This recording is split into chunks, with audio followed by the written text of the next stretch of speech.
ప్రజలారా వినరండి ఈ సత్య సువార్త. ప్రభు అయిన యేసుక్రీస్తు వారి యొక్క నామములో మిమ్మల్ని అందరినీ ప్రేమతో ఈ సత్య సువార్త అనే ఈ కార్యక్రమానికి ఆహ్వానాన్ని తెలియజేస్తున్నా. స్నేహితులరా, మనమందరం ఆరోగ్యంగా ఉండి ఈ రోజు వరకు సజీవంగా ఉన్నందుకు మీ తరపున, నా తరపున, మనందరి తరపున నేను దేవునికి కోటి కోటి స్తుతులు నేను తెలియజేసుకుంటూ ఉన్నా. నాకు ఆ పాట చాలా ఇష్టం, కోటి కోటి స్తోత్రం డాడీ అని. నిన్నటి బాధలంతా నేటికి మాయమయ్యే, రేయంతా కాచితివి, మరుదినము ఇచ్చితివి, నీ సేవ మార్గములో ఉత్సాహమొసగితివి, ఉరికురికి పని చేయ మాకు ఆరోగ్యం ఇచ్చితివని ఆ భక్తుడు ఫాదర్ బ్రెక్మన్ గారు పాడుతున్న పాట నేను కూడా పాడుకుంటుంటే లీనమైపోతా ఉంటా అందులోని. సో దేవుడు మరి ఒక దినం మన జీవితంలో ఇచ్చినందుకు ఆ దేవునికి మన స్తుతులు చెల్లించుకుందాం. Every day is a miraculous day. ప్రతిరోజు కూడా మనం అద్భుతములను అనుభవించేటువంటి ఒక రోజు. ఇలాంటి మధ్యాహ్న సమయంలో దేవుని యొక్క మాటలు వింటూ ఉన్నప్పుడు మీరు మధ్యాహ్నం విశ్రాంతి తీసుకొని నిద్రపోవలసినటువంటి ఒక సమయంలో కూడా ఇలాగున ఈ వర్తమానం కొరకు మీరు కనిపెట్టుకుంటూ ఉండి ఈరోజు నీ యొక్క టైంకి ఈ ఛానల్ పెట్టుకొని మీరు చూస్తున్నారు అని అంటే దేవుని యొక్క అద్భుతం మీ దగ్గర ఆల్రెడీ మొదలైపోయింది. Hallelujah. God's miraculous works are with you. మీతో పాటే ఉన్నాయండి. దేవుడు ప్రతిరోజు అద్భుతాన్ని ఆయన మన కొరకు చేస్తూనే ఉన్నాడు. నేను ఇశ్రాయేలీల యొక్క చరిత్రగా నేను మీతో మాట్లాడుతూ ఉన్నప్పుడు మరలా ఈ నెలలో కూడా మరలా ఇజ్రాయెల్ దేశానికి వెళ్ళవలసినటువంటి ఒక పరిస్థితి ఉంటూ ఉంది. సో అందుచేత ఈ ఇశ్రాయేలీలు అయినటువంటి వారిని గురించి నేను ధ్యానిస్తూ, నేను అక్కడ తీసుకుని వెళ్ళినప్పుడు కూడా నాతో పాటు వచ్చినటువంటి ఒక బృందానికి ఇశ్రాయేలీల గురించి వివరిస్తూ, ఇశ్రాయేలీల కంటే మనల్ని దేవుడు ఎంత శ్రేష్టమైన వారిగా దేవుడు పరిగణిస్తున్నాడో ఆ విషయాలను చెప్తున్నందు చేత ఈరోజు నేను చాలామంది అంటున్న మాట ఏంటంటే, అయ్యా మీరు ఉంటున్నారా లేదా అని తెలుసుకొని మీరు ఉంటున్నారు కనుక మీతో పాటు రావాలని ఆశపడుతున్నామని అంటున్నారు. నిజానికి చెప్పాలంటే నా గొప్పతనం ఏం కాదండి, మన ఆరాధన టీవీ ఛానల్ యాజమాన్యం నన్ను ప్రేమించి నన్ను గౌరవించి ఇలాగున మీ అందరి అభిమానానికి సంబంధించి నన్ను ప్రోత్సహిస్తూ నన్ను కూడా ఇలాగున పంపిస్తున్నందు చేత నేను ఎన్నిసార్లు వెళ్ళినా అదొక దీవెనకరంగా నేను చూసుకుంటూ ఉన్నా. నాతో వచ్చినటువంటి వారికి దేవుని యొక్క వాక్యాలని ఇలాగున వివరించడం ఇది నా భాగ్యంగా నేను ఎన్నిక చేసుకుంటూ ఉన్నా. అంతే తప్ప దేశాన్ని చూపించడం నా సేవ కాదు. అక్కడికి వెళ్ళినప్పుడు ఆ దేశాన్ని చూపిస్తూ స్వామి కార్యం స్వకార్యంలాగా ఓ ప్రక్క దేశాన్ని హోలీ ల్యాండ్ టూర్స్గా తీసుకొని వెళ్తూ మరొక ప్రక్క దేవుని యొక్క వాక్యాన్ని ఆ యొక్క దేశము పోలికలతో చేస్తూ నేను చెప్పుకోవడానికి దేవుడు నాకు ఇస్తున్న భాగ్యంగా నేను ఎన్నిక చేసుకుంటున్నాను. అందుచేత ఈరోజు కూడా ఇశ్రాయేలు ప్రజలలో నుండి కొన్ని మాటలు నేను మీతో పంచుకోవాలని ఆశపడుతూ ఉన్నా. ఇశ్రాయేలీలు ఎర్ర సముద్రాన్ని దాటిన తర్వాత 3 రోజుల పాటు వాళ్ళు ప్రయాణం చేస్తూ వచ్చినారంట. సీనాయి అనేటువంటి ఒక మాటకు అర్థం కూడా ఏంటంటే పలు దంతముల వరుస, మానవ దంతములు అనేటువంటి దానికి భావం సీనాయి, లేక సీనాయి అనే మాటకు భావం పలు మనుషుని యొక్క పళ్ళు దంతములు అనేటువంటి రీతిగా. ఎందుకంటే అక్కడ కొండలు కూడా అలాగే ఉంటాయండి, దంతములాగా ఎలా ఎత్తుగా అలాగ ఉంటూ ఉంటాయి. అందుకనే ఆ పేరు దానికి వచ్చినది. సో ఆ అరణ్యంలో ఆ ప్రదేశంలో వారు 3 దినములు ప్రయాణం చేసి ఉన్నారు. బైబిల్లో వ్రాయబడినటువంటి ఒక మాట ఏమనుందనంటే వారికి నీళ్లు దొరకలేదు. నీళ్ల కొరకు వాళ్ళు బహుశా ప్రయత్నం చేసి ఉండుంటారు. ఎక్కడ నీళ్ళు దొరుకుతుందేమో ఎండమావులాగా అక్కడ కనబడుతుంటే పరిగెత్తుకున్నట్టు వెళ్ళి నీళ్ల కొరకు వెతికి తీరా నీళ్లు దొరక్కపోయేసరికల్లా చాలా నలిగిపోతూ వచ్చారంటండి 3 రోజుల పాటు. నేను ఒక మాట చెప్పనా, మేము మన ఆరాధన టీవీ ఛానల్లో మేము ఇస్తున్న వాగ్దానం ఏమంటామంటే మీకు ఉన్నటువంటి ఒక డబ్బుల్లోనే, మేము మీ దగ్గర తీసుకున్నటువంటి ఒక డబ్బుల్లోనే మీకు అన్ని even including 1 litre of water bottle for you అని చెప్పేసి అంటాం. మనకి ఇక్కడ 1 లీటర్ మేము ఇస్తున్నాం అనేటువంటిది ఇందులో ఏమందరం బాబు అని మీరు అనుకుంటారు. కానీ బయటకు వెళ్తే తెలుస్తుంది 1 లీటర్ వాటర్ బాటిల్ మనం కొనుక్కోవాలంటే $3. $3 అంటే 3.65 కనీసం 3.18 అంటే $180 లేక 190 లేక $200 ఒక వాటర్ బాటిల్. చాలామంది కొనుక్కోవడం కష్టపడుతూ ఉంటారు వాళ్ళు. మనకి $15 $20 వచ్చే నీళ్ళ బాటిల్ $200 ఎవడు కొనుక్కుంటాడు బాబు అని చెప్పేసి అనుకుని ఊరుకుంటూ ఉంటారు. అందుకని మేము అంటాం మీకు నీళ్ళు ఇస్తామని. అప్పటికి ఇచ్చిన నీళ్లు తాగేస్తూ ఉంటారు. సాయంకాలానికి మళ్ళీ బాటిల్ అయిపోతే కనుక మాకు మళ్ళీ నీళ్ళు ఇవ్వరా అని చెప్పేసి అని అడుగుతూ ఉంటారు. అబ్బా నిజంగా నేను ఒక్కొక్కసారి అండి మోషే గారికి హ్యాట్స్ ఆఫ్ అంటానండి బాబాయ్. కానీ ఎందుకంటే మోషే గారు అన్ని లక్షల మంది ప్రజలను ఎలా తట్టుకున్నాడో కానండి బాబు. 6 లక్షల కాలువలు అని అంటే ఇంకా మిగతా భార్యలని పిల్లల్ని వీళ్ళందరినీ చూసుకుంటే కనీసం ఎంత లేదన్నా 30 లక్షలకు పైగా వచ్చినటువంటి ఒక ప్రజానీకం. ఇప్పుడు నేను 40 మందిని 45 మందిని తీసుకెళ్తే నేను ఒక మైక్ నా నడుము కట్టుకొని ఒక మైక్ మౌత్ నోటి దగ్గర పెట్టుకొని దాంతో నేను మాట్లాడుతూ ఉంటాను. ఆ మైక్లో మాట్లాడినా మన వాళ్ళు సరిగ్గా వినిపించుకోరు. దానికి ఇంకా గొడవల కింద ఉంటాయి. నీళ్లు దొరకపోయేసరికి, నీళ్లు లేకపోతే ఉంటాయి, మా బస్సులోనే ఉంటాయి కింద.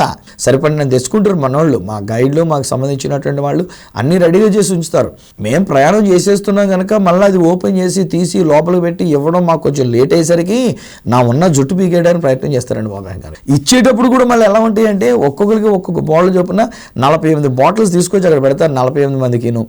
ఈ 48 మంది బాటిల్స్ ఇస్తే నా బాటిల్ నాకు రాదు, ఇంకా 2-3 మాకు బాటిల్ రాలేదండి అంటారు. బహుశా మా ఆయన కొరకు నేను తీసుకుంటానండి, నేను ఇప్పుడు తీసుకుంటుంది, వాళ్ళ ఆయన ఇంకోటి తీసుకుంటాడు. ఇక్కడ మా లెక్క ప్రకారంగా 48 మందికి 48 బాటిల్ తీసుకొచ్చి బస్సులో పెట్టి పంచిద్దామనంటే మళ్ళీ అక్కడ తక్కువ అయిపోతుంటాయి. మాకు అందలేదు బాటిల్ అని చెప్పేసి అని ఇలా గొడవలు అయిపోతూ ఉంటాయి. ఆ రోజుల్లో మోషే గారు బహుశా నీళ్లు దొరకనందు చేత ఎంత నలిగిపోయి ఉంటాడో. ఒకళ్ళ ఇద్దరా లక్షల మంది ప్రజలు వచ్చి అడుగుతూ ఉన్నారు. ఎట్టకాలకి నీళ్లు దొరికినాయండి. వాళ్ళు 3 రోజులు ప్రయాణం చేసిన తర్వాత ఒక చోట నీళ్లు దొరికినాయి. ఆ నీళ్లు దొరికిన వెంటనే గబగబెళ్ళి ఆ నీళ్లు తాగడం చూశారు. ఇప్పుడు నా దగ్గర కూడా నీళ్లు ఉన్నాయి. ఇప్పుడు ఈ నీళ్లు తాగడానికి నేను తీసుకున్నాను. ఆహా, చాలా బాగున్నాయి ఈ నీళ్లు. కానీ ఆ నీళ్లు ఇలాగ మంచినీళ్ళు కాదు ఇవి. ఆ నీళ్లు చేదైనటువంటి నీళ్ళు అంట. వాళ్ళు నోట్లో పెట్టుకున్న వెంటనే అని ఊసేస్తుంటారు బహుశా వాళ్ళందరూ. ఎందుకంటే వాళ్ళకి అంత చేదు, భయంకరమైనటువంటి చేదు. అసలు ఉప్పగా ఉంటేనే మనం తాగం, చప్పగా ఉన్నా మనం తాగం నీళ్ళు. అలాంటిది అవి చేదైనటువంటి నీళ్ళు అంట, చేదు నీళ్ళు. 3 రోజుల వరకు అసలు నీళ్ళే దొరకలేదు వాళ్ళకి. ఎర్ర సముద్రం దాటి బయటకు వచ్చిన తర్వాత దొరగ్గా ఒక నీళ్లు దొరికితే ఆ నీళ్లు కాస్త చేదుగా ఉండినటువంటి ఒక నీళ్లు. అందుకని ఆ స్థలానికి వాళ్ళు పెట్టినటువంటి ఒక పేరు ఏంటంటే మారా అనేటువంటి ఒక పేరుగా దానికి పెట్టారు. నేను ఇజ్రాయెల్ దేశం తీసుకొని వెళ్ళినప్పుడు ఐగుప్తు దేశంలో నేను వారిని నడిపించేటప్పుడు మారా దగ్గర ఖచ్చితంగా ఆపిస్తా. మాతో వచ్చే గైడ్లు వాళ్ళకి తెలుసు, నేను ఇడిచిపెట్టను అక్కడ ఆపకపోతే అని చెప్పేసి అని వాళ్ళు తెలుసు. నేను ఇది చెప్పబోతూ అదిగో మారా వస్తుంది బాబు, నానే ఆ డ్రైవర్తో చెప్పు అని చెప్పేసి అంటే సత్య మాకు తెలుసు నువ్వు ఇక్కడ ఆపేస్తావు, మాకు తెలుసు, మేము ఖచ్చితంగా ఆపుతాం, డోంట్ వర్రీ, ఇక్కడ ఆపుతాం, లేట్ అయిపోతుంది అయినా ఆపుతాం, పర్లేదు బాబు అని చెప్పేసి అని వాళ్ళు ఖచ్చితంగా అక్కడికి ఆపి తీసుకొని వెళ్తారు. అక్కడ ఉన్నటువంటి ఒక బావి దగ్గర అక్కడ తీసుకొని వెళ్ళి అక్కడ ఈ మాటలు చదివించి ప్రార్థన చేసి వాళ్ళు అక్కడ ఫొటోస్ తీసుకునేటట్టుగా ఒక మంచి అనుభవంలోనికి నాతో వచ్చేటువంటి వాళ్ళని నేను తీసుకుని వెళ్ళి వాక్యాన్ని వివరిస్తూ ఉంటా. మారా అనగా చేదు అని అర్థం. హే ఫ్రెండ్స్, ఈరోజున బహుశా మీ జీవితంలో కూడా ఇలాంటి మారా ఎదురయ్యిందేమో కదూ. ఈరోజున మనకు జీవితంలో ఏవేవో నష్టాలు మనకు కలిగినందు చేత మన బ్రతుకు మధురము కాకుండా చేదైనటువంటి ఒక జీవితంగా మారిపోయిందేమో కదూ. ఈరోజున బహుశా మీరు చాలా కన్నీటితో ఉండి ఉన్నారు. ఈరోజు మీరు చాలా ఆర్థిక ఇబ్బందుల్లో ఉండి ఉన్నారు. వయసులో పెద్దవాళ్ళు అయ్యారు, మీ పిల్లలకి పెళ్ళిళ్ళు చేశారు, కానీ ఇంకా మీకు కన్నీరు ఆగలేదు. ఇంకా మీకు సమస్యల్లో మీరు ఉండి ఉన్నారు కదా, ఇంకా మీరు ఇబ్బందుల్లో మీరు ఉండి ఉన్నారు, నలిగిపోతున్న స్థితిలో ఉండి ఉన్నారు.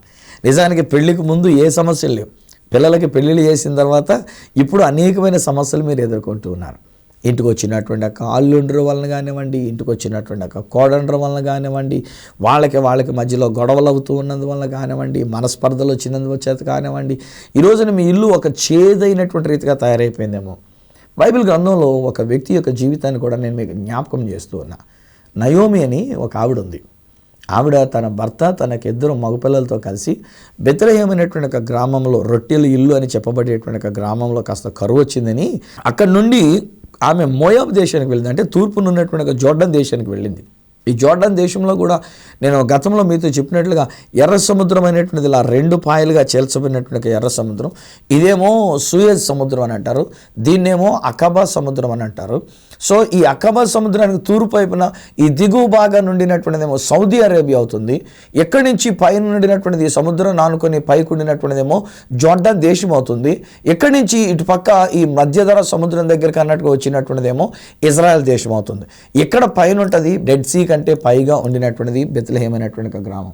అక్కడి నుంచి వాళ్ళు తూర్పు వైపు ఉన్నటువంటి ఒక ప్రదేశానికి వస్తే స్ట్రైట్ అవే అక్కడ మొట్టమొదటిగా కనబడేటువంటిది అమ్మాన్ ఉంటుంది. దానికి కొంచెం దిగువ భాగాన్ని తూర్పు వైపును చూస్తేనే మోయాబ్ ఉంటుంది. మోయాబ్కి ఇంకా దిగువ భాగానికి వచ్చినట్లయితే ఎదోము అనేటువంటి ప్రదేశం. ఆ ఎదోము అనేటువంటి ప్రదేశంలోనే పెట్రా అనేటువంటిది కూడా ఆ మధ్యలో మన యొక్క ఆరాధన టీం తరపున వెళ్ళినటువంటి ఒక బ్యాచ్గా అక్కడికి పెట్రా కూడా వెళ్ళటం అనేటువంటి జరిగింది కదా. సో ఆ పెట్రా అనేటువంటిది ఎదోములో. ఇశ్రాయేలీలు అనేటువంటి వాళ్ళు ఐగుప్తు నుంచి బయటకు వచ్చి అరణ్యంలో నడుస్తూ ఇటు ఎదోము మీదుగా, మోయాబు మీదుగా, అమ్మోను మీదుగా ఈ యొక్క యోర్దాను నదిని దాటి ఎరుకో దగ్గర నుంచి వాళ్ళ వాగ్దత్త దేశాన్ని స్వాధీనం చేసుకున్నారు. చెప్తున్నటువంటిది. సో ఇప్పుడు నయోమి ఏం చేసిందంటే, రొట్టెల ఇల్లు అని పిలువబడినటువంటి ఆ బెత్లెహేంలో తనకి కరువు వచ్చినందు చేత తన భర్త తన 2 కుమారులతో బయలుదేరి మోయాబు ప్రదేశానికి వెళ్ళాక భర్త చనిపోయాడు. కొడుకులిద్దరికి పెళ్ళిళ్ళు చేస్తే పెద్ద కొడుకు చనిపోయాడు, తర్వాత చిన్న కొడుకు కూడా చచ్చిపోయాడు. చాలా విషాదం ఏర్పడింది. ఈ 2 కోడళ్ళని పిలిచి వారితో మాట్లాడుతాడు, అమ్మలారా, నేను ఒకవేళ మరల వెళ్ళి నేను ఏమన్నా పెళ్లి చేసుకొని ఏదన్నా ఒక కొడుకుని కానీ మీకు పెళ్లి చేద్దామంటే నాకు వయసు ఉడిగిపోయింది, మీకేమో పిల్లలు లేరు కనుక పెళ్ళైతే చేసుకున్నా కానీ నా బ్రతుకంతా చేదైపోయింది, నా భర్త పోయాడు ఈ దేశానికి వచ్చాక, నా పిల్లలిద్దరూ నా కొడుకులిద్దరూ చనిపోయారు కనుక మీరు మీ ఊరికి వెళ్ళిపోయి మీ పుట్టింటికి వెళ్ళిపోయి ఎవరన్నా పెళ్లి చేసుకొని మీ బతుకేదో మీ బతకండి అంటే పెద్ద కోళ్ళు అయినటువంటి ఒక వార్పు అనేటువంటి ఆవిడ ఒక ముద్దు పెట్టుకొని సరే వెళ్ళొస్తాను అత్తయ్య గారు అని చెప్పేసి అనుకొని వెళ్ళిపోయింది. చిన్న కోళ్ళు మాత్రం దేవుని సంకల్పంలో ఉన్నందు చేత చూడండి, ఇదంతా ఎవ్రీథింగ్ ఈజ్ గాడ్స్ ప్లాన్ అండి. ఒక్కొక్కసారి మన జీవితంలో మనకి మారాలాంటి పరిస్థితుల్లో ఒక్కొక్కసారి మన జీవితంలో మనకి వెనకాల తరుముకుంటూ వచ్చేటువంటి ఒక ఫరో సైన్యం అనేటువంటి ఇవన్నీ దేవుడే రెచ్చగొడుతూ ఉంటాడు, దేవుడే దాన్ని మార్గం చేస్తూ ఉంటాడు ఆయన. అందులో ఏదో మనకి ఇంకా మేలు కృప కలగడం కొరకు అనేటువంటి రీతిగా మనం నేర్చుకోవడానికి ప్రయత్నం చేయాలి తప్ప ఇది ఎందుకు పెట్టు దేవుడా, తీసే దేవుడా, దీన్ని ఇంత కష్టం నేను భరించలేకపోతున్నాను దేవుడా అనేటువంటి రీతిగా ఏడ్చేదానికంటే దానిలో దేవుని యొక్క ఉద్దేశం ఏమిటో అనేటువంటి రీతిగా మనం తెలుసుకునడానికి ప్రయత్నం చేయడం మంచిది అని ఈరోజు నా ఈ సత్య సువార్త అనే కార్యక్రమంలో నేను మీకు తెలియజేస్తున్నా. సో రూత్ అనేటువంటి ఆవిడ ఏమందంటే, అనగా చిన్న కోళ్ళు ఏమందంటే, అతయ్య నేను మీతోటే వస్తాను, నేను ఇంకెక్కడికి వెళ్ళాను, మీ దేవుడే నా దేవుడు, మీ యొక్క జనమే నా జనము, మరణం తప్ప మనల్ని ఇద్దరిని ఏది కూడా వేరు చేయదు, నీతో పాటే వస్తానని చెప్పేసాను. సో ఇప్పుడు అత్త కోడలు వీళ్ళిద్దరూ కలిసి మరలా తిరిగి బెత్లెహేంకి వచ్చారు. అందరూ వచ్చి మాట్లాడుతున్నారు, నయోమి వచ్చిందిరా, అరే మనల్ని విడిచిపెట్టి వెళ్ళినటువంటి వాడు ఎంతకాలం ఎక్కడెక్కడికో పాము వెళ్ళిపోయింది, నయోమి వచ్చిందిరా అంటే అప్పుడు ఆవిడ అంటది, అమ్మా నన్ను నయోమి అని పిలవకండి అమ్మా, నన్ను మారా అని పిలవండి, ఎందుకంటే నా బ్రతుకంతా చేదైపోయింది, భర్తని పోగొట్టుకున్నాను, బిడ్డల్ని పోగొట్టుకున్నాను, అన్ని సర్వం కోల్పోయినటువంటి దానినిగా నేను ఆ మోయాబు దేశానికి వెళ్ళి అన్నీ ఊడిపోయి అన్నీ పోయి నేను ఒక మారాగా ఎక్కడికి వచ్చాను, నన్ను మారా అని పిలవండి అంటది ఆవిడ. హే ఫ్రెండ్స్, ఈరోజు నేను ఇలా మాట్లాడుతుంటే ఒక కుటుంబం బహుశా నీ జీవితంలో కూడా అందరినీ కోల్పోయిన స్థితిలో ఉండి ఉన్నావు కదా. ఈరోజు బహుశా నీ భర్తను కోల్పోయిన స్థితిలోనో, లేక నీ భార్యను కోల్పోయిన స్థితిలోనో, బహుశా నీ బిడ్డలను కోల్పోయినటువంటి స్థితిలోనో ఈరోజు ఐ కెన్ అండర్స్టాండ్ ఎంత యాగని, ఎంత వేదన అనేటువంటిది మీరు కలిగి ఉన్నారో ఇది నేను అర్థం చేసుకోగలను.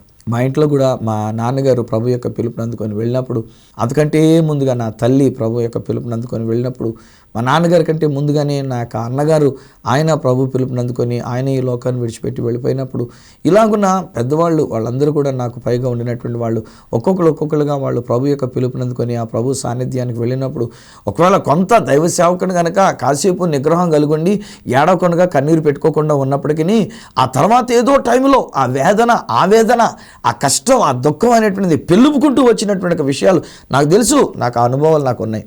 ఈ రోజున కూడా నేను చూస్తున్నా ఒక కుటుంబం నువ్వు చాలా దుఃఖంలో ఉండి ఉన్నావు. ఈ రోజున బహుశా నీ భర్త కోల్పోయినందుచేత, అది కూడా ఆ భర్త ఒకవేళ ఆత్మహత్య చేసుకుంటామో, లేకపోతే సడన్గా చనిపోవటమో, ఒక heart attack, massive heart attack వచ్చి చనిపోవటమో, ఇంకా వయసు ఉంటుండగానే చనిపోవటం ఇది జరిగేసరికల్లా మీరు తట్టుకోలేకుండా ఉంటూ ఉన్నారు. మనం రీసెంట్గా ఈ మధ్య మా ఊర్లో కూడానండి ఒక అతను ఈ కరెంటు పని చేసుకుంటూ మా సామర్లకోటలో కరెంటు స్తంభం మీదకి ఎక్కి ఇక్కడ చనిపోయాడని చెప్పేసి అని అన్నారు.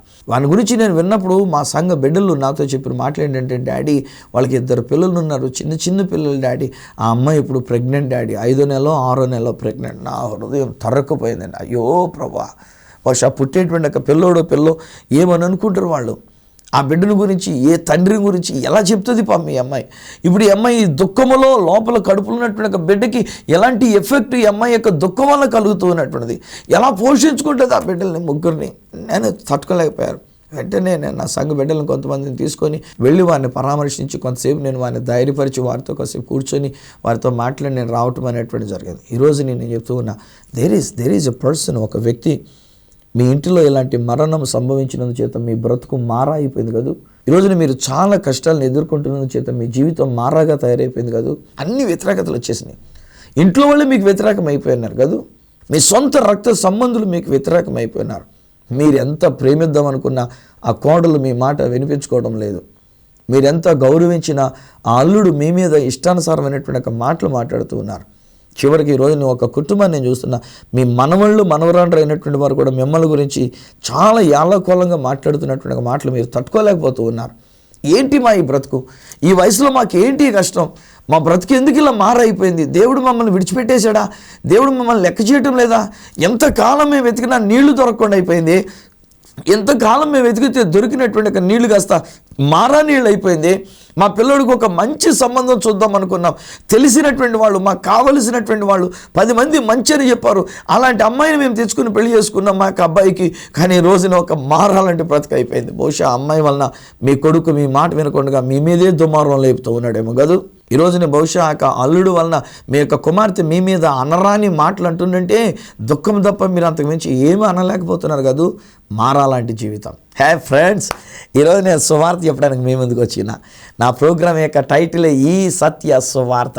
సో ఈరోజు నేను మీకు ఇస్తున్నటువంటి ఒక సత్య సువార్త ఏంటంటే, కలవరపడకండి, మీ మారాన్ని మధురముగా మార్చడానికి నా దేవుడు నన్ను పంపి ఉన్నాడు. మీ యొక్క జీవితంలో మారాన్ని తీసివేసి మధురమైనటువంటి ఒక జీవితాన్ని మీకు ఇవ్వడానికి, అది ప్రకటించమనే నా దేవుడు నన్ను ఇక్కడ పంపించాడండి. ధైర్యం తెచ్చుకోండి. అక్కడ కూడా మళ్ళీ ఇదే నేను చూస్తాను.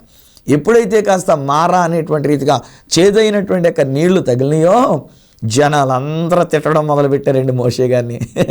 నేను ఇప్పుడు ఆలోచన చేస్తూ ఉంటాను, ఒక 40-45 మందిని తీసుకెళ్తాను.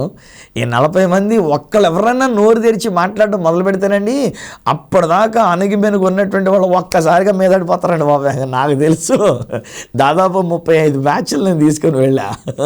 ఈ 35 బ్యాచ్లు నేను తీసుకొని వెళ్ళినప్పుడు ఒక్కొక్కరు ఎలా ఉంటారో అప్పటిదాకా మాట్లాడరు, అందరూ లోపల ఉడిగిపోతూ ఉంటారు. మాకు నీళ్ళు రాలేదు, మాకు నీళ్ళు రాలేదు. తీరా నేను చూస్తేనేమో రెవరెండ్ డాక్టర్ సువార్తరాజు పాస్టర్ గారిని గబుక్కని నన్ను ఏమీ అనలేరు. ఈలోగా ఎవడో ఒకడు ఉంటాడు మొత్తానికి ఇందులో కొంచెం కఠినంగా మాట్లాడేటువంటి వాడు, నిర్మమాటగా మాట్లాడేవాడు, పాదిరి గారిని నన్ను కూడా చూడకుండా నా మీద తిట్లు బండారం లేపేటువంటి వాడు ఎవడో కూడా ఉంటాడు. వీడు ఒక్కళ్ళు లేపితే చాలండి, ఈ పిల్లికి గంట కడితే మిగతా వాళ్ళందరూ రెడీగా ఉన్నాం అన్నట్టుగా మిగతా వాళ్ళు అందరూ కలిసి దొమ్మిగా వచ్చేస్తారు. దేర్ ఆర్ మెనీ టైమ్స్ అండి బాబు, నేను కళ్ళంటే నీళ్ళు పెట్టుకున్న రోజులో నేను నాకేంగాను ఎన్నోసార్లు నేను అన్నం తినడం మానేసా నా బాధ పెట్టుకొని, వీళ్ళతోటి ఇలాంటి మాటలు అనిపించుకున్నానుగా, వీళ్ళతోటి ఇలాంటి మాటలకి పడ్డానుగా నేను ఇక్కడికి వచ్చిందని చెప్పేసి అని ఆ రోజుకి ఆ రాత్రికి అన్నం తినడం మానేసి దేవుని దగ్గర ప్రార్థన చేసుకొని పొద్దుడికి మళ్ళీ జటవ చేసుకొని మళ్ళీ యథావిధిగా ప్రేమించడానికి వాళ్ళ దగ్గరికి వస్తూ ఉండేవాడిని. పోలీస్ తర్వాత మళ్ళీ వాళ్ళు కూడా అర్థం చేసుకునే వాళ్ళు మళ్ళీ మంచిగా మాట్లాడుతుండేవారు అనుకోండి, ఇది సహజం జరుగుతూ ఉంటుంది. సో ఈరోజు నేను మీకు కూడా చెప్తున్న మాట అదే, బహుశా ఈరోజున మీరు మారా అనుభవంలో ఉండి ఉన్నారేమో. ఈరోజు మీ జీవితంలో బహుశా చేసుకున్నటువంటి ఒక కోడలో, చేసుకున్నటువంటి ఒక అల్లుడో, లేకపోతే మీ ఇంట్లోనో మీ పిల్లలో, మీ యొక్క కొడుకులో, మీ కూతుళ్ళో, మీ యొక్క భర్త, లేక మీ భార్య, లేక మీ రక్త సంబంధులు, మీ సంఘములో ఉన్నటువంటి ఒక బిడ్డలు, మీరు ఎంతో ప్రేమించినటువంటి ఒక వ్యక్తులే ఈరోజు మీకు ఒక మారాగా తయారై ఉన్నారేమో. వాడిని చూస్తేనే మీ నోరు చేదెక్కిపోతూ ఉంది, వాళ్ళ యొక్క విషయాలు వింటుంటే మీ నోరు చేదెక్కిపోతూ ఉంది, మీ హృదయం నిండా బిటర్నెస్, చేదు అనేటువంటి ఒక ద్వేషం మీలో తయారవుతున్నటువంటి ఒక విషయం. ధైర్యం తెచ్చుకోండి. ఈరోజు నేను మీకు ఒక సుమారు చెప్పడానికి వచ్చిన ఒకటి ఏంటంటే, నెంబర్ 1, వాళ్ళందరూ సనిగారు కానీ మోషే యెహోవాకు మొరపెట్టుకుని. హే ఫ్రెండ్స్, నేను చేతులు జోడించి మీకు మనం చేస్తున్నా, ఇస్ దర్ ఎనీ ప్రాబ్లం? ఏదైనా సమస్య ఉందా? తట్టుకోలేని స్థితిలో ఉన్నారా? దేవుడి మీద సనక్కండి, దేవుడి మీద వ్యతిరేకంగా మాట్లాడకండి.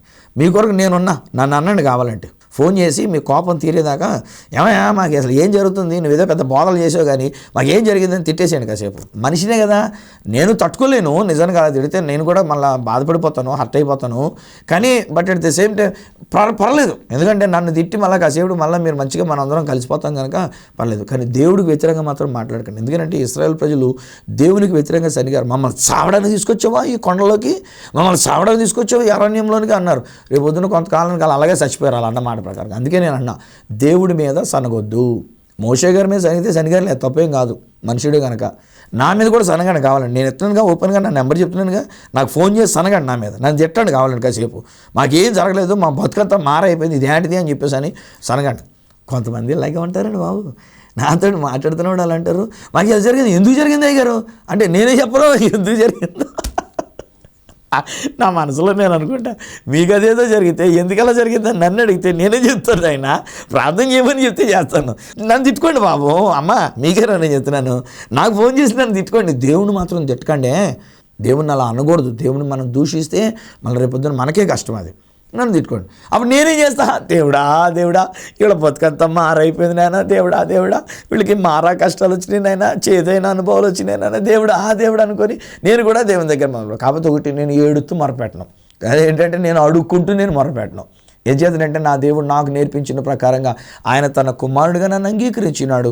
నేను మీ అందరి పక్షంగా విజ్ఞాపన చేసేటప్పుడు నేను మీ కొరకు మొరపెడుతున్నాను, డిక్లేర్ చేస్తా, దేవా వీళ్ళకున్నటువంటి ఒక సమస్య తొలగిపోవాలి, వీళ్ళకున్నటువంటి ఒక మార అనేటువంటిది మధురంగా మారాలి, దేవా వీళ్ళ జీవితంలో అద్భుతం జరగాలి, వ్యాధి తొలగిపోవాలి, ఆ రోగం తొలగిపోవాలి, ఇట్లాగే నేను డిక్లేర్ చేస్తూ ఉంటాను అన్నమాట. నా దేవునికి నేను స్తుత్యాగం చెల్లించుకుంటే, దేవా నేను నా మాట ఆలకించినాను, నా మాట ప్రకారం నువ్వు జరిగించినాను, దేవా నీకు వందనాలు.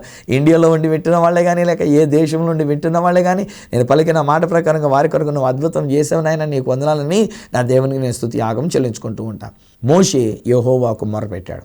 Then what happened?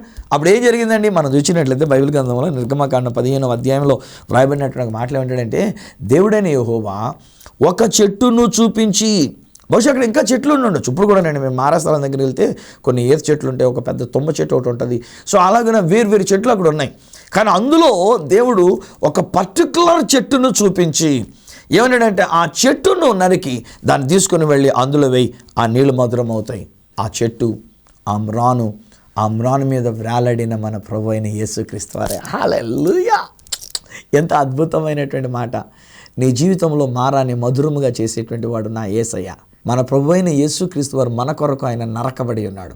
మన ప్రభు అయిన యేసుక్రీస్తు వారు మనందరి కొరకే ఆయన యొక్క మ్రాను మీద వ్రాలాడి నా యొక్క శాపాన్ని తన మీద వేసుకొని తాను శాపమై నాకు తన ఆశీర్వాదమును ఆయన అనుగ్రహించిన దేవాతి దేవుడైన. ఈరోజు నా ప్రియ స్నేహితులారా, నీ మారా అలాగే ఉండిపోదు అమ్మా. నీ మారా అనేటువంటి ఒక అనుభవం అలాగే ఉండిపోదు. ఆ చేదైనటువంటి అనుభవం అలాగే ఉండిపోదు. మధురమైన నీళ్లుగా మారిపోయినట్టు. పా ఎంత అద్భుతమండి. ఆయనగాను నీళ్ల విషయంలో మనం చూస్తే పాత నిబంధనలో దేవుడు చేదైన నీటిని మధురమైన నీటిగా చేశాడు. క్రొత్త నిబంధనలో నా యేసయ్య మామూలు నీటిని ద్రాక్షారసంగా మార్చేశాడండి. హల్లెలూయా! అక్కడ అంటారు కదా, ఆ విందు ప్రధాని దాని దగ్గర తీసుకొని వెళ్ళి పోసినప్పుడు అంటాడు కదా, ఆ నీళ్ళని రుచి చూచినప్పుడు అంటాడు కదా, ఏమయ్యా విందు ప్రధాని లేకపోతే పెళ్ళికొడుకా, సాధారణంగా ఎవరైనా ముందు మంచి ద్రాక్షరసం పోసి జనులందరూ కూడా మత్తెక్కిపోయి ఉన్నప్పుడు జబ్బురసం అంటే కల్తీ రకం దానిలో కాస్త నీళ్ళు పోసేసి పలసం చేసేసి అలాంటిది ఏమైనా ఇస్తారు, ఇదే ద్రాక్షరసం తాగండి అంటే వాళ్ళు మత్తులో తాగేస్తారు. కానీ నీవేంటి ముందు మామూలు రసం పోసి ఇప్పుడు ఎంత మంచి రసం, రుచికరమైన రసం ఇచ్చావంటే అది యేసు మాట వలన జరిగినటువంటి కార్యం. యేసు మాట వలన జరిగిన కార్యం. నా ప్రియ స్నేహితులారా, ఆ యేసయ్య మన దగ్గర ఉండి ఉన్నారు, మన ఇంట్లోకి ఇప్పుడు వచ్చి ఉన్నారు, మీ దగ్గర ఉండి ఉన్నారు బిడ్డలు. మీ మారా అనేటువంటి ఒక అనుభవం ఆయనకి తెలుసు. మీ యొక్క చేదైనటువంటి ఒక విషయాలు ఆయనకి తెలుసు. ఆయన నిర్లక్ష్యం చేసే దేవుడు కాడు. ఆయన గురించి మాట్లాడుతున్నటువంటి ఒక మాటలు కనుక మనం చూసినట్లయితే అక్కడ ఆ యేసుక్రీస్తు ప్రభువారు చేసినటువంటి ఒక దేవాతి దేవుడు చేసిన విషయం ఏంటంటే, ఆ చెట్టును నరికి అందులోని వేసిన తర్వాత ఆ నీళ్లు మధురముగా అయిన తర్వాత ఇప్పుడు ఆ దేవుడు అంటే, జాగ్రత్త, ఎక్క నుండైనా మీరు నా మాట శ్రద్ధగా విని నా మాట ప్రకారంగా మీరు చేసి నా ఆజ్ఞల ప్రకారంగా వాటిని గైకొనుచు మీరు నడిచిన ఎడలా ఈ మారాను మధురంగా చేయడం మాత్రమే కాదు, ఐగుప్తు దేశంలో ఉన్న ఏ తెగులు నీ దగ్గరకు రానివని అంటాడు. హల్లెలూయా! సాధారణంగా నేను వ్యాధి బలహీనతల గురించి ప్రార్థన చేయడం నేను ఇష్టపడడం లేదు. ఎందుకంటే అలా చేసామనుకోండి, ఒకవేళ దేవుడు కార్యం చేస్తున్నారు, నేను కాదనట్లే, ఎందుకంటే దేవుడు కార్యం చేసేవాడు, నేనేముంది నాదే ఉంది. కానీ అలా చేసిన కాడి నుంచి జరిగిన కాడి నుంచి ఇప్పుడు జనాలు ఏమంటారంటే ఫోన్ చేసి, అయ్యా స్వార్థరాజు గారు పోయిన వారం మీరు ప్రార్థన చేసినప్పుడు అండి నా జబ్బు నయమైపోయిందండి. ఇప్పుడు నన్ను గొప్పతనం చేస్తూ ఉంటారు, నాకు హైలైట్ చేస్తూ ఉంటారు. ఫోన్ చేసిన తర్వాత కొంతమంది ఏమంటారంటే, అయ్యా మీ ఊరు వస్తామండి, ఒక కానుక ఇచ్చుకుంటామండి, మీ ప్రోగ్రామ్కి ఒక కానుక ఇచ్చుకుంటాను, శోధన చేస్తూ ఉంటారు. నన్ను శోధించి పడగొట్టడానికి చేస్తుంటారు. అందుకనే స్వస్థతల గురించిన విషయాలు పెద్ద ప్రాముఖ్యత ఉన్నాం. But I do believe that there are miracles taking place. అద్భుతాలు జరుగుతూ ఉన్నాయి, స్వస్థతలు జరుగుతూ ఉన్నాయి. దేవుడు నా నోట పలికించిన ప్రతి మాట అది మధురమైనటువంటి మాట. మీ మారాన్ని మధురంగా మార్చబడినటువంటి ఒక మాట. మారాను మధురముగా మార్చి యేసు రక్షకుడైనటువంటి ఒక మారాన్ని యేసు మాట చొప్పున మనం చేసినప్పుడు ఏ రోగం మన దగ్గర అది ఇప్పుడే right now I rebuke all the sicknesses in the name of Jesus. యేసు నామంలో ప్రతి వ్యాధి బలహీనతను నేను లయపరుస్తూ ఉన్నా, ప్రతి రోగాన్ని నేను లయపరుస్తున్నాను. నా చూడని యేసు నామంలో మీకున్న బలహీనత నుంచి, మీకున్న సమస్య నుంచి, మీకున్నటువంటి అశాంతి నుండి, మీకున్నటువంటి పరిస్థితుల నుంచి మీకు విడుదల నేను పడుస్తున్నాను. యేసు నామంలో మీకు అద్భుతం జరిగి ఉన్నది. మీ మార మధురముగా మార్చబడి ఉన్నది. మధురమైన అనుభవం నా యేసు ద్వారా జరిగినటువంటిది. యేసు అనేటువంటి ఒక చెట్టు ఎప్పుడైతే నరకబడి ఆ నీళ్ళలో వేయబడిందో ఆ నీళ్లు మధురముగా మారిపోయినాయి. ఇప్పుడు ఇశ్రాయేలు ప్రజలందరూ కూడా ఆ నీళ్లు తాగి అమ్మయ్యా అని అనుకోగలిగినారు. నా ప్రియ స్నేహితులారా, ఈరోజు అటువంటి మధురమైన జీవితాన్ని నా యేసయ్య మీకు ఇవ్వడానికి సంసిద్ధంగా ఉండినాడు. నువ్వు చేయవలసిందల్లా ఏంటంటే ఆయన దగ్గరికి రండి, ఆ యేసుని మీ హృదయంలోనికి ఆహ్వానించండి. మీ సొంత రక్షకునిగా యేసు ప్రభుని అంగీకరించండి. ఆ యేసు ప్రభు మీ హృదయంలోనికి, మీ ఇంటిలోనికి చేర్చుకోనండి. మీ రక్షకునిగా అంగీకరించండి. తత్ఫలితం మీ మారా అనేటువంటి ఒక అనుభవం మధురముగా మారిపోయింది. నయోమి ఒకవేళ మారాగా అన్నట్టుగా వచ్చిన ఆ తర్వాత మళ్ళీ అదే నయోమి యొక్క కోడలైనటువంటి ఒక రూతు ద్వారా యేసుక్రీస్తు ప్రభు వారి యొక్క వంశావళికి కారణమైనటువంటి ఒక బోయజు అందులో నుంచి వచ్చినటువంటి ఒక విషయం, బోయజులో నుంచి వచ్చినటువంటి ఒక విషయం. నా ప్రియ స్నేహితులారా, ఈరోజు మీ మారాన్ని మీరు చూడొద్దు, మారని గురించి ఆలోచన చేయొద్దు, ఆ చేదును ఆలోచన చేయవద్దు. ఈరోజున మీ కొరకు నరకబడిన యేసునందు విశ్వాసం ఉంచండి. యేసు అనే చెట్టుని మీరు తీసుకొనండి. ఆ యొక్క సిలువను మీరు ధ్యానించండి. ఆ యేసు ద్వారా మీరు మధురమైన అనుభవాన్ని మీరు పొందుకొనండి. తండ్రి, ఈ బిడ్డలన్నీ చేతిలో పెడుతున్నాను. నిజమేనైనా వీరు మారనేటువంటి ఒక అనుభవంలో ఉండి ఉన్నారు. వ్యాధి బలహీనతల వల్ల కానివ్వండి, లేక కుటుంబంలో ఒకరు మరణించినందువల్ల కానివ్వండి, ఆత్మహత్య చేసుకున్నందువల్ల కానివ్వండి, ఆకస్మికమైనటువంటి ఒక మరణం వచ్చినందువల్ల కానివ్వండి, లేక పరిస్థితులు విషమించిన అన్ని వ్యతిరేకంగా తయారవుతున్నందు చేత కానివ్వండి, ఇక్కడ వీరు అనుకున్నటువంటిది అయ్యో మా బ్రతుకు మారైపోయింది పాస్టర్ గారు అని వాళ్ళు కలవరపడుతున్నారు. కానీ ఈరోజు నీ సత్య సువార్త నేను చెప్తూ ఉన్నా, ఆ మారాన్ని నువ్వు మధురముగా మార్చి ఉన్నావు నాయన. మధురముగా మార్చడానికే మీరు ఈ లోకంలోనికి వచ్చినారు. మధురముగా మార్చడానికే మీరు నాయన మారాగా ఆ మ్రాను మీద మీరు వేలాడదీయబడి ఉన్నారు. మా శాపాన్ని మీరు వేసుకొని మీరు శాపముగా చేయబడి ఉన్నారు. మా జీవితాల్ని మధురంగా మార్చినారు. ఆనాడు మా ప్రభా అక్కడ ఉన్నటువంటి ప్రజలైనటువంటి వారికి మధురమైన నీళ్లుగా మ్రాను వలన మీరు చేసినట్లుగానే నాన్న నయోమి యొక్క జీవితాన్ని మార నుండి మళ్ళీ మధురం చేసినట్లుగానే ఈరోజు మా జీవితాల్లో కూడా మధురమైన జీవితాన్ని మీరు మాకు ఇచ్చారు. మధుర అనుభవాన్ని మీరు మాకు ఇచ్చినారు. మా మారా మీరు తీసివేసినందుకు నీకు స్తోత్రాలు చెల్లించుకున్నాం. ఈ కుటుంబాన్ని నేను దీవిస్తున్నా. ప్రతి వ్యాధి బలహీనతలు నేను లయపరుస్తున్నా. ఇది నన్ను మీరు ఇచ్చిన అధికారంతో నేను మాట్లాడుతున్నా. ఎంత ఘోరమైన వ్యాధి అయినప్పటికైనా సరే, ఎంత కాలం నుండి ఉన్న వ్యాధి అయినా సరే, యేసు నామములో నేను పలుకుతున్నా. వ్యాధి విడిచి పొమ్మని ఆజ్ఞాపిస్తున్నాను. బలహీనత విడిచి పొమ్మని ఆజ్ఞాపిస్తున్నాను. ఆ యొక్క రోగం విడిచి పొమ్మని ఆజ్ఞాపిస్తున్నా. యేసు రక్తం ఇక్కడ నేను ప్రక్షాళన చేస్తున్నా. ప్రభువా, మీరు పొందిన గాయముల చేత వీరికి స్వస్థత మీరు ఇచ్చినందుకు నీకు వందనాలు చెల్లిస్తూ ఈ బిడ్డలను దీవిస్తూ యేసు నామమున ప్రార్థించి పొంది ఉన్నాము తండ్రి. ఆమేన్. తండ్రి, కుమార, పరిశుద్ధాత్మలను దేవదేవుని దీవెన ఆశీర్వాదం ఆయన బిడ్డలుగా మీకును మీ కుటుంబానికి నిత్యము తోడయుండి మారా తీసివేసి మధురమైనటువంటి అనుభవమును మీకు కలిగించును గాక. ఆమేన్, ఆమేన్. వెల్స్నెర్లరా, మీ మారయ్యక అది మారా కాదు, అది ఇప్పుడు మధురమైనటువంటిది కనుక ఆయన యొక్క ద్రాక్షరసాన్ని, ఆయన యొక్క వాక్యాన్ని, ఆయన యొక్క ప్రేమని మధురమైన రీతిగా మీరు అనుభవించండి. మీరు పొందుకున్న మేలులో ఒకరు నాతో పంచుకోవాలని కోరుకున్నట్లయితే నా అడ్రస్ ఈ సత్య సువార్త, సామర్లకోట 533440, తూర్పుగోదావరి జిల్లా, ఆంధ్రప్రదేశ్. అడ్రస్ మరొకసారి చెప్తూ ఉన్నా, ఈ సత్య సువార్త, సామర్లకోట్ 533440, ఈస్ట్ గోదావరి డిస్ట్రిక్ట్, ఆంధ్రప్రదేశ్. అప్పుడు ఒకవేళ నాతో మీరు ఫోన్లో మాట్లాడాలని కోరుకున్నట్లయితే నా ఫోన్ నెంబర్స్ 9848110907, 9440040992, 8885527662. ఒకవేళ నాకు ఈమెయిల్ చేయాలనుకుంటే నా ఈమెయిల్ ఐడి ఈ satyasuvartha@gmail.com. మనం వచ్చే వారం ఈ సత్య సువార్త కార్యక్రమంలో మిమ్మల్ని కలుసుకొని మరొక అద్భుతమైన సువార్తను మీకు ప్రకటించేటంత వరకు మన మారాని మధురముగా మార్చినటువంటి ఆ యేసయ్య చేతులకు మిమ్మల్ని అప్పగిస్తూ మీ దగ్గర సెలవు తీసుకుంటున్న మీ ప్రియ సహోదరుడు ఈ సత్య సువార్త రాజు.